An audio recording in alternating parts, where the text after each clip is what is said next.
بابوہا او کما قال علیہ الصلوۃ والسلام علی نو پیر جے مننا ہے تے شکوے چھوڑ یاراں دے، علی نو پیر جے مننا ہے تے شکوے چھوڑ یاراں دے، قصیدے کھل کے پڑھیا کر صدا چواں تے ساراں دے، علی نو بو تراباں دین، علی نو لا جواباں دین، علی نال حب رکھنا پیار کرنا، حب اندر پیار، علی نال حب رکھنا سنی ثواباں دین۔ 13 رجب المرجب کو حضرت علی رضی اللہ تعالیٰ عنہ کی پیدائش کا ذکر کیا جاتا ہے، لیکن یہ راج قول نہیں ہے۔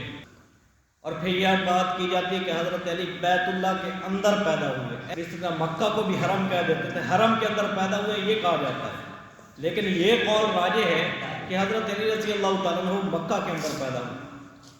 ان کے فضائل، حضرت علی رضی اللہ تعالیٰ عنہ یہ 4 بھائی تھے، ایک کا نام تھا طالب، عقیل، جعفر اور حضرت علی رضی اللہ تعالیٰ عنہ۔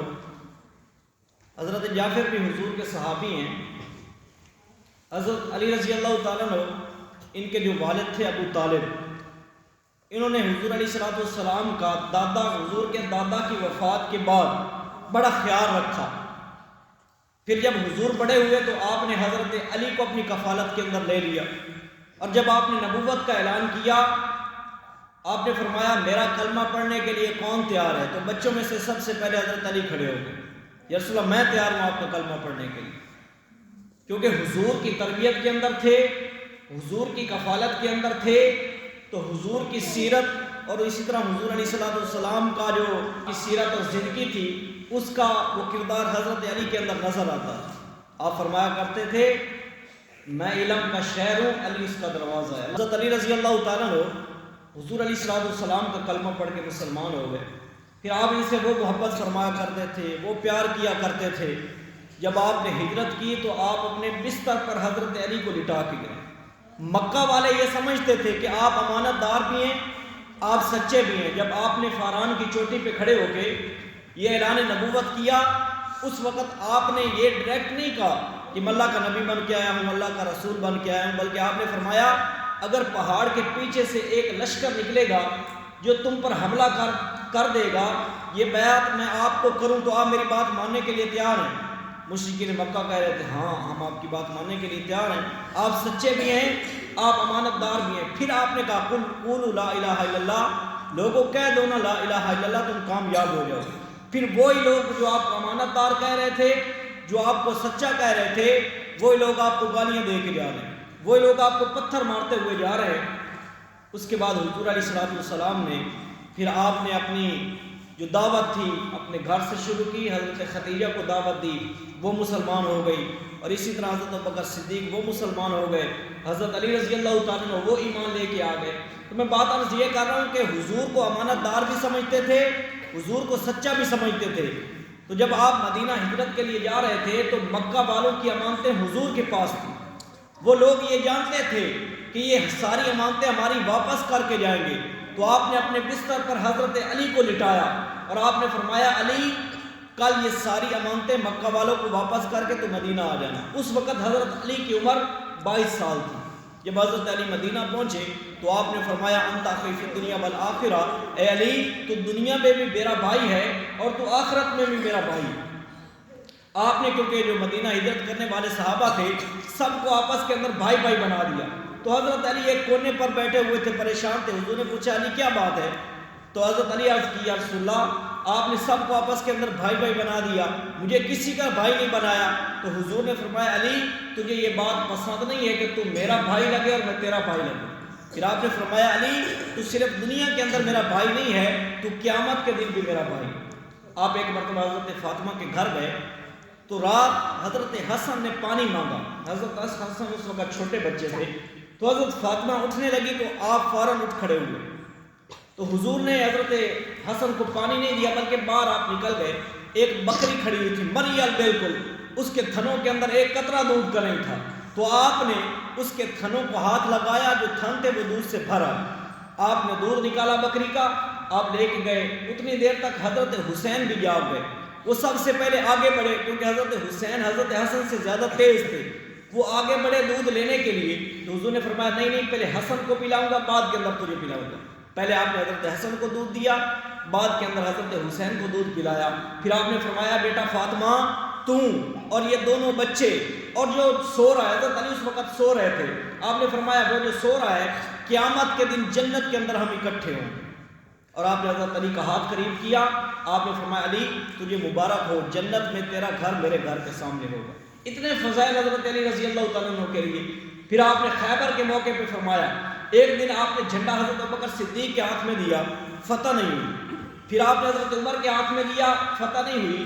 پھر آپ نے اعلان کیا کل اس بندے کے ہاتھ کے اندر میں جھنڈا دوں گا جس کے ہاتھ کے اندر اللہ تعالیٰ نے فتح رکھی ہوئی. سارے صحابہ اس خواہش کے اندر تھے کہ جھنڈا ہمیں ملے. تو آپ نے صبح حضرت علی کا پوچھا تو لوگوں نے بتایا یا رسول اللہ حضرت علی کی آنکھوں کے اندر درد ہے، وہ اپنے خیمے کے اندر موجود ہے.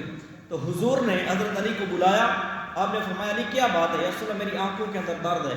حضور نے یا آنکھوں پر ہاتھ پھیرا تو درد فوراً جاتا رہا، ٹھیک ہو گئے. وہ سڑیاں کھجوراں اگا جاندا ہے، وہ پتھراں نو کلمے پڑھا جاندا ہے، وہ سڑیاں کھجوراں اگا جاندا ہے، وہ پتھراں نو کلمے پڑھا جاندا ہے. قطروں کو سمندر، ذروں کو ستارہ کرتے ہیں، قونین کو خم آ جاتا ہے جب زلف سوارا کرتے ہیں. پھر حضور نے اپنی تلوار حضرت علی کو دی.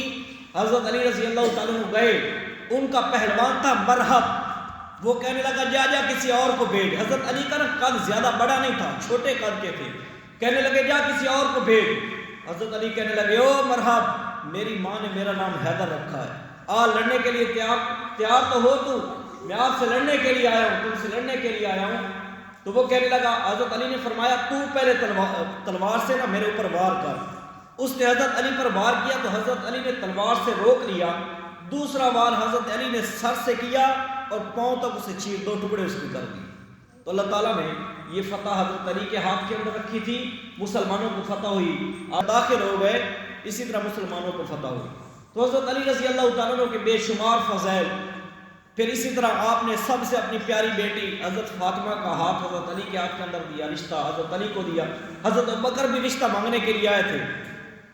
پھر حضور نے حضرت ابوبکر صدیق سے کہا کہ ابوبکر ابھی تک اللہ کی طرف سے کوئی حکم نازل نہیں ہوا، کیونکہ میں نے جہاں پر اپنی بیٹی کا رشتہ کیا، جہاں پر میں نے خود شادی کی.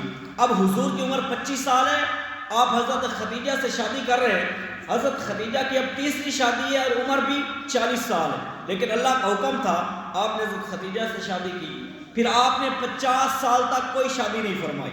اس کے بعد آپ نے 10 سال کے اندر 13 سال کے اندر آپ نے باقی شادیاں فرمائی. اسی طرح حضور علیہ السلام فرما رہے تھے ابوبکر جو حکم مجھے ملتا ہے ابھی اللہ تعالیٰ کی طرف سے حکم نازل نہیں ہوا. پھر آئے حضرت عمر رشتہ مانگنے کے لیے. پھر آپ نے یہی بات ارشاد فرمائی کہ عمر ابھی تک اللہ کا حکم نہیں آیا کہ میں اپنی بیٹی کا رشتہ کسے دوں.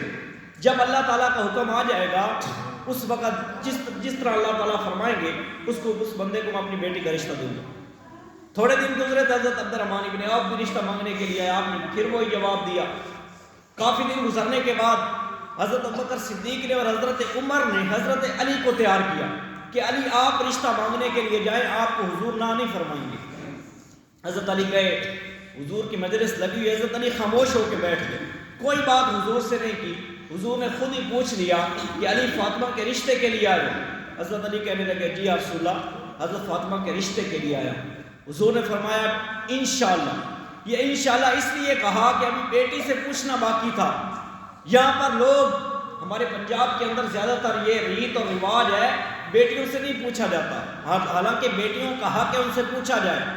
حضور گھر گئے، آپ نے اپنی بیٹی سے کہا بیٹا مجھے سب سے زیادہ جو عزیزوں میں سے سب سے پیارا تھا حضرت علی کا نام لیا، میں اس کے ساتھ تیرا رشتہ کر رہا ہوں، تیرا مشورہ ہے. تو حضرت فاطمہ خاموش ہو گئی. شریعت کے اندر اگر بیٹی خاموش ہو جائے یا مسکرا دے یہ ہاں سمجھا جاتا ہے. حضور واپس گئے، آپ نے لوگوں کو اکٹھا کیا، آپ منبر پر کھڑے ہوئے اور آپ نے فرمایا میرے صحابہ اللہ کی طرف سے یہ حکم نازل ہوا ہے کہ میں اپنی بیٹی فاطمہ کا نکاح علی کے ساتھ کر دوں. آپ نے مسجد کے اندر نکاح کیا.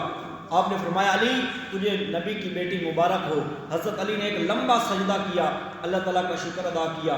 پھر بعد کے اندر شادی ہوئی اور صحابہ کہتے ہیں حضرت علی کے ولیمے جیسا ہم نے ولیمہ نہیں کھایا. حضرت فاطمہ اور علی کے ولیمے جیسا دمبا ذبح کیا گیا، دمبا اس کا گوشت بنایا گیا، دیگیں پکائی گئی، حضور نے اپنے ہاتھوں سے تقسیم کیا اور بعد کے اندر شہد کا شربت تقسیم کیا گیا. اس طرح ان کا ولیمہ ہوا ہے. اور اس کے اندر کتنی لذت ہوگی اور کتنا اس کے اندر سواد ہوگا جو حضور تقسیم کر رہے ہیں۔ صحابہ کو مزہ آ گیا، فرمایا کرتے تھے ایسا ولیمہ ہم نے کبھی نہیں کھایا۔ پھر اس کے بعد اللہ تعالیٰ نے ان کو اولاد دی، حضرت حسن پیدا ہوئے سب سے پہلے۔ تو حضرت علی سے آپ نے پوچھا علی نام کیا رکھا ہے؟ حضرت علی کہنے لگے میں نے اس کا نام حرب رکھا ہے، جنگجو، لڑنے والا۔ پھر آپ نے فرمایا نہیں اس کا نام حسن ہے۔ پھر اس کے بعد 10-11 ماہ کے بعد حضرت حسین پیدا ہوئے۔ پھر آپ نے پوچھا علی کیا نام رکھا ہے؟ حضرت علی نے پھر وہی نام رکھ لیا۔ تو آپ نے فرمایا حرب اس کا نام رکھ لیا۔ آپ نے فرمایا نہیں اس کا نام حسین ہے۔ پھر آپ نے ایک بات ارشاد فرمائی، آپ نے فرمایا علی جب سے آدم کی نسل چلی ہے، جب سے انسانیت چلی ہے، کسی بچے کا نام حسن اور حسین نہیں رکھا گیا۔ یہ اللہ تعالیٰ نے 2 نام میرے بچوں کے لیے رکھے تھے جو میں نے آج اس کے رکھ دیے۔ پھر حضور ان سے پیار فرمایا کرتے تھے، آپ فرمایا کرتے تھے میرے دنیا کے اندر 2 پھول ہیں، ایک کا نام حسن ہے اور ایک کا نام حسین ہے۔ آپ ان کے ہونٹوں پر بوسے دیتے، آپ ان کے رخساروں پر بوسے دیتے تھے، اور آپ فرمایا کرتے تھے یا اللہ میں ان سے پیار کرتا ہوں تو بھی ان سے پیار فرما، اور جو ان سے پیار کرے یا اللہ تو ان سے بھی پیار فرما۔ آپ فرمایا کرتے تھے حسین منی وانا من الحسین، حسین مجھ سے اور میں حسین سے ہوں۔ یہ ساری روایات اس گھرانے کے متعلق ہیں، اور جو میں نے آپ حضرات کے سامنے آیت مبارکہ پڑھی انما یرید اللہ لیذھب عنکم الرجس اہل البیت ویطہرکم تطہیرا، جب یہ آیت مبارکہ نازل ہوئی تو آپ نے اپنی کالی کملی کے اندر، چادر کے اندر حضرت حسن کو لیا، حضرت حسین کو لیا، اور حضرت فاطمہ اور حضرت علی کو لیا، اور آپ نے فرمایا یہ میرے اہل بیت ہیں، یہ میرے گھر والے ہیں۔ ازواج مطہرات کو بھی اہل بیت کہتے ہیں، ان کا بڑا مقام ہے۔ لیکن یہ جب آیت مبارکہ نازل ہوئی آپ نے حضرت حسن حسین کو، حضرت فاطمہ اور حضرت علی کو، اور آپ خود اس کے اندر کھڑے ہو گئے، آپ نے فرمایا یہ میرے اہل بیت ہیں، یہ میرے گھر والے ہیں۔ تو ان سے پیار کرنا، محبت کرنا، یہ بندہ کوئی نہ سمجھے کہ ہم ان کے ساتھ بغض رکھ کے جنت کے اندر چلے جائیں گے، ایسا نہیں ہو سکتا۔ جب شمر نے حضرت حسین کو شہید کیا اور اپنے گھر کے اندر داخل ہوا تو اس کی ماں کہنے لگی اے شمر تو نے آل رسول کو شہید کیا ہے، 500 میل مسافت تک جنت کی خوشبو آئے گی، جو بندے جنت کی خوشبو پائیں گے۔ تو ماں نے کیا بد دعا دی، تو نے آل رسول کو شہید کیا ہے تو جنت کی خوشبو بھی نہیں پائے گا، جنت کے اندر جانا تو دور رہا تو جنت کی خوشبو بھی نہیں پائے گا۔ ماں نے یہ بد دعا شمر کو دی، تو ان کا وہ انجام ہونے والا ہے۔ ان سے پیار کرنا، اہل بیت سے پیار کرنا، اہل بیت سے محبت کرنا، یہ ہمارے ایمان کا حصہ ہے۔ جس طرح ہم صحابہ سے محبت کرتے ہیں اسی طرح اہل بیت سے بھی محبت کرتے ہیں۔ ہمارا ایمان ہے، اللہ تعالیٰ ان کے قدموں کے اندر ہمیں جگہ نصیب فرمائے اور ان کے نقش قدم پر چلنے کی توفیق عطا فرمائے۔ وآخر دعوانا